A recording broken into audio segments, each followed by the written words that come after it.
దేవుని బిడ్డ, దేవుని సన్నిధే ఎరుగకుండా, దేవుని సన్నిధిలో ప్రార్థించకుండా, దేవుని సన్నిధిలో జీవించకుండా లోకస్తుడిగా బ్రతుకుతున్న నీ భర్తపై దేవుని కోపం ఉందేమో.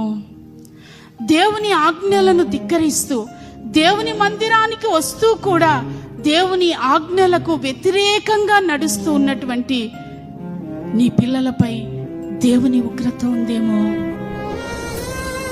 అక్కడ చెప్పాడు కదా, దేవుని ఆజ్ఞలను అనుసరించి నడవకపోతే ఏం కలుగుద్ది? శిక్ష కలుగుద్ది. ఆ శిక్షను తప్పించాలంటే ఓ ఇంటికి నాయకురాలిగా తల్లిగా నీవేం చేయాలి? ఓ ఇంటికి నాయకుడిగా తండ్రిగా నీవేం చేయాలి? పరిగెత్తుకుంటూ కొండ మీదకి వెళ్ళాలి, ఏకాంత ప్రదేశానికి ఉపవాసం ఉండాలి, కన్నీరు కార్చాలి.